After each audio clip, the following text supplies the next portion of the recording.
meus alunos, tudo bem com vocês? Vamos para mais uma videoaula de geometria diferencial. Bom, a aula de hoje está dividida em vários tópicos: mudança de parâmetros e orientação de curvas, comprimento de arco e parametrização pelo comprimento de arco. Vamos começar a falar sobre mudança de parâmetros através de um exemplo. Considere as seguintes curvas parametrizadas diferenciáveis regulares. A primeira, α1, é muito conhecida de vocês. Ela tem, para cada t, você associa 2 cosseno t, 2 seno t. Nós já vimos essa curva na aula passada. O traço dessa curva é um círculo com centro na origem e raio 2, como este círculo azul que vocês estão vendo aqui na imagem direita. E β1? Beta1 é muito parecido, né? A expressão é muito parecida. Para cada S real, você associa a 2 cossenos de S sobre 2, 2 senos de S sobre 2. Então, se você compara a expressão de beta1 com alfa1, a única diferença é que no lugar de t, você coloca o quê? S sobre 2. Na prática, o que acontece? Para todo S real, beta1 de S é igual a α1 de S sobre 2. Como isso é verdade para todo S real, nós concluímos que α1 e β1 têm a mesma imagem, ou seja, α1 e β1 têm o mesmo traço, ou seja, α1 e β1 ambas têm como traço um círculo com centro na origem e raio 2, como esse que vocês estão vendo aqui. Entretanto, existe diferença no vetor tangente de α1 e de β1. α1, tá? O vetor tangente a α1 em t, ou seja, o α1' de t, é menos 2 seno t, 2 cosseno t, para cada t real. E β1' de S, se vocês usarem a regra da cadeia para derivar coordenada a coordenada, vai dar o quê? Meio disso aqui, menos 2 seno de S sobre 2, 2 cosseno de S sobre 2. Observando que esse fator meio está multiplicando tanto a primeira quanto a segunda coordenada.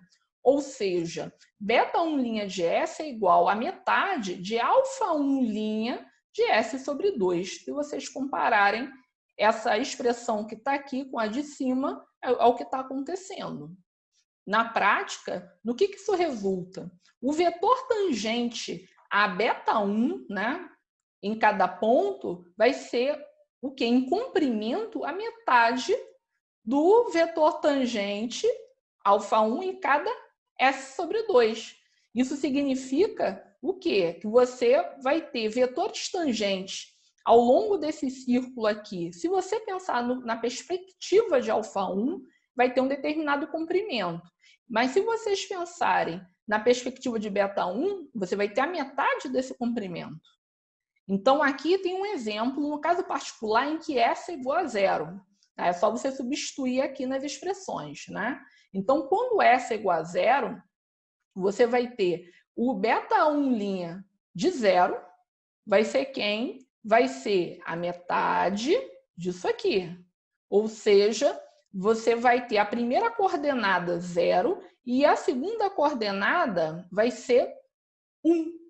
Então, ou seja, quando você está no S igual a 0 em relação a β1, você vai ter o vetor tangente β1' de 0, que é o vetor 0,1, que é esse vetor em vermelho que está aqui. Agora, se você coloca 0 aqui em t, o que vai acontecer? Você vai ter o vetor tangente, qual? 0,2, que é esse que está aqui em verde. Então, nesse ponto aqui, tá, que é o ponto 2,0, que coincide tanto com α1 de 0 quanto β1 de 0, é nitidamente o quê? O vetor verde ele tem o dobro do comprimento do vetor vermelho. Então, isso já é um indício que, embora α1 e β1 percorram a mesma circunferência, o mesmo círculo de centro na origem, raio 2, mas a velocidade de percurso é diferente. Então, isso resulta que o α1 ele vai percorrer esse círculo 2 vezes mais rápido que β1. Uma coisa que é importante aqui. Nós vimos nesse exemplo que duas curvas regulares podem ter o mesmo traço, ainda que com velocidades diferentes, mas ambas descrevem a mesma trajetória. Será que, dada uma curva regular qualquer, pode ser tanto no plano ou no espaço, é sempre possível obtermos outra curva regular que tenha o mesmo traço de alfa? E aí a nossa pergunta reside apenas no traço. Tá? Com relação à velocidade, tanto faz. A gente está preocupada com essa questão. A gente conseguiu descrever o mesmo círculo de duas formas diferentes. Será que outras curvas regulares nós conseguimos? E a resposta é sim. A resposta é dada por essa proposição, que antes de ler, eu acho que é bem interessante compreender essa figura que se apresenta aqui. Essencialmente, o que a gente tem é o seguinte: a gente tem um alfa, tá? O alfa é essa aplicação que leva esse intervalo I, esse intervalo aberto I, neste traço que está aqui em azul. Então, o que a gente está colocando é o seguinte: a gente está colocando um segundo intervalo aberto J e uma aplicação H. Essa aplicação H, ela é o quê? Uma função diferenciável de classe sem infinito que leva todo ponto de J em pontos de I. E ela tem uma outra característica: a derivada de H para cada S em J é sempre diferente de zero. Então, a gente tem essa configuração que está sendo dita na primeira parte da proposição. Então, o que a gente está querendo saber é o seguinte: se a gente consegue sempre uma nova parametrização da mesma curva regular alfa. Então, essa proposição lá diz que sim. Então, como que você consegue essa nova parametrização? Então, quando você tem um H com as características que eu coloquei para vocês no início da proposição, você pode conseguir uma nova parametrização de alfa apenas compondo o alfa com H, que significa tomar esse caminho aqui. Você sair de J, você pega um S em J, vem para I, aí aqui você tem o H de S, né, que é a imagem de S por H, você chama isso de T. Aí, chamando isso de T, você aplica alfa e vem para cá. Ou seja, a gente está chamando de beta a aplicação que é a composta de alfa com H. Então, o que essa proposição está querendo dizer é o seguinte: se você tem uma alfa e uma H com essas condições que eu falei, a beta, que é alfa composta com H, ela vai ser uma curva diferenciável regular que tem o mesmo traço de alfa. Beta, ela é chamada reparametrização de alfa por H, e H é chamada a função mudança de parâmetro. Então, essa proposição ela está apresentando uma maneira de encontrar novas curvas regulares a partir de antigas. Então, se você tem uma alfa regular definida no intervalo I, basta que você tenha uma função diferenciável de classe C infinito que leve todo ponto desse intervalo J aqui e nesses pontos do intervalo I, e essa função tem que ser, além de classe C infinito, ela tem que ter derivada diferente de zero. Essa derivada diferente de zero é o que garante que H ela sempre seja ou uma função apenas crescente ou uma função apenas decrescente. E com isso, garante que essa H vai ser uma função bijetora logo invertível. Então, essas condições elas são propícias para poder a gente conseguir fazer essa reparametrização com segurança e não ter nem perdas nem ganhos nessa reparametrização. Bom, a demonstração dessa proposição ela se encontra no material que está, né, que vocês estão lendo, e quem tiver dúvida depois pode me perguntar. O que eu quero colocar para vocês é o seguinte: uma observação. A partir dessas condições, usando resultados de análise, pode-se provar que a mudança de parâmetro, que é essa função H que está aqui, ela é um diffeomorfismo de classe C infinito. Também a justificativa também se encontra no material que vocês receberam. Uma outra observação importante é o seguinte: Se beta é uma reparametrização de alfa por H, ou seja, se esse beta que vai de J até o R2 é a composta de alfa com H, nós também podemos dizer que alfa será uma reparametrização de beta pela inversa de H. Ou seja, para você formar esse alfa, você pega carona aqui na inversa de H e depois você vem para beta, né? Que é essa composta que está aqui. Então, uma coisa implica na outra. Se beta é reparametrização de alfa, alfa também é reparametrização de beta. Estamos aqui com um outro conceito importante, que é a chamada orientação. O que é uma orientação de uma curva? A orientação de uma curva regular é o sentido de percurso do traço. Ou seja, à medida que você vai variando o seu parâmetro, você percorre em que sentido? Você percorre, por exemplo, da esquerda para a direita, ou da direita para a esquerda, ou num caso de curvas fechadas, você percorre no sentido horário ou no sentido anti-horário? Então, quando a gente estiver trabalhando com curvas regulares, a gente vai prestar atenção nessa questão da orientação, como é que essa trajetória ela é feita à medida que você vai variando o parâmetro. Uma observação importante é qual é a influência do H, da função mudança de parâmetro, na orientação da curva alfa. Então, alfa é uma curva com uma determinada orientação. Quando você aplica a mudança de parâmetros, será que você mantém essa orientação ou será que você inverte essa orientação? A resposta está se H é uma função crescente ou decrescente. Lembra que o H ele está pegando valores em J e está levando valores em I. Então, se H for uma função crescente, esse sentido de percurso dentro de J, quando você migra para I, vai se manter. Ou seja, H crescente é o equivalente a derivada de H ser positiva em todo ponto de J. Ou seja, beta e alfa têm a mesma orientação se a derivada de H em S for sempre positiva para todo S em J.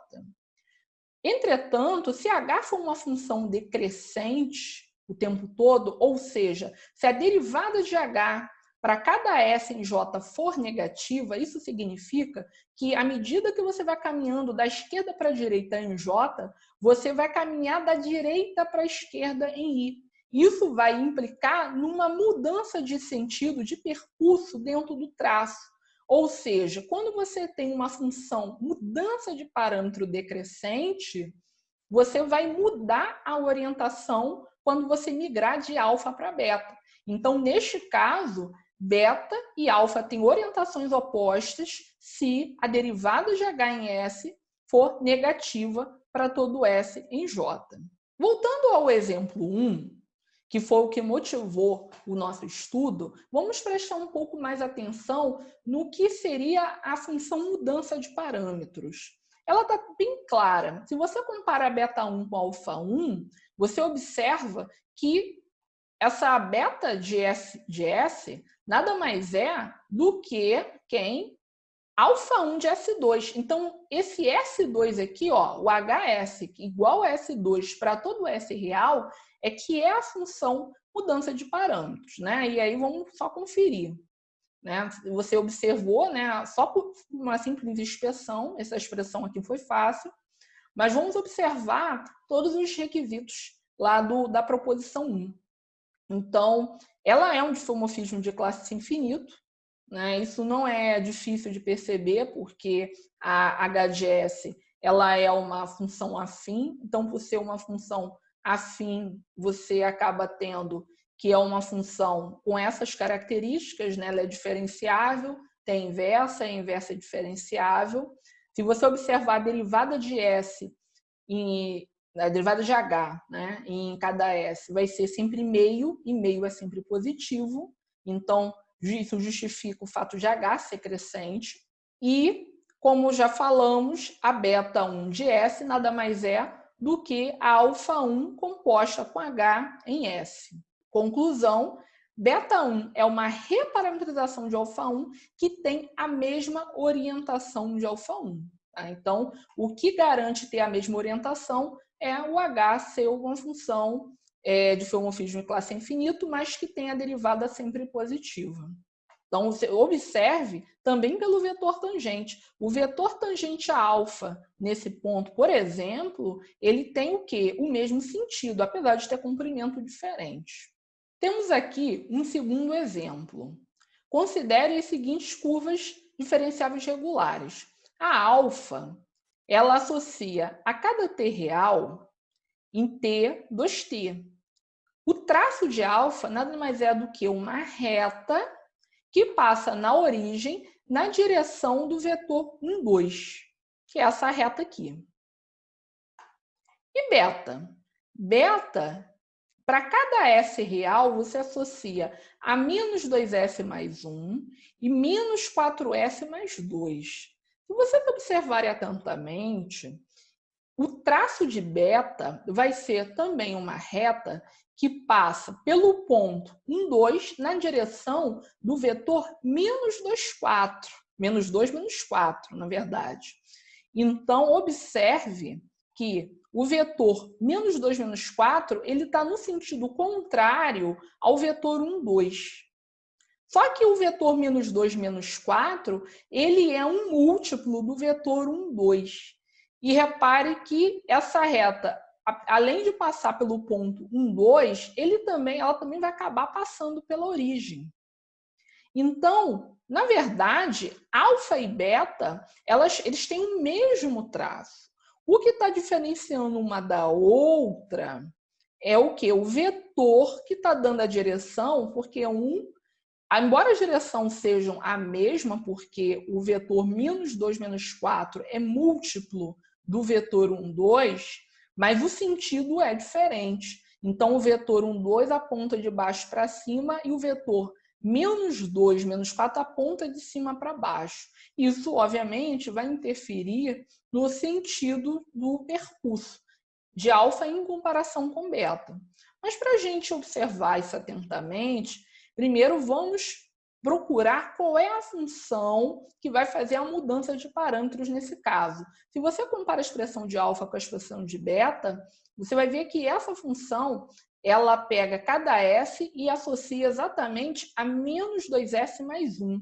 Ou seja, se você substituir menos 2s mais 1 na expressão de alfa, vai dar exatamente a expressão de beta. Bom, e essa expressão, ela é o quê? Uma expressão de uma função afim. Uma função afim, a gente sabe que ela é diferenciável, tem inversa e tem inversa diferenciável também. Então, ela é um diffeomorfismo de classe C infinito, né? Porque você pode derivar com o jeito que você quiser, né? Então, a gente não tem problema com diferenciabilidade. E agora? Agora a gente vai observar a derivada de H em relação a S. A derivada de H é sempre menos 2 para todo S, ou seja, a derivada de H é sempre negativa, isso significa que H é uma função decrescente, ou seja, a função mudança de parâmetro, por ser decrescente, ela vai inverter o sentido do percurso de beta em relação a alfa, que é justamente o que a gente já estava desconfiado quando a gente observou o vetor que dava a direção dessas duas retas. Está aqui, beta de S é igual a alfa composta de H em cada S. Logo, beta é uma reparametrização de alfa que tem orientação oposta a alfa.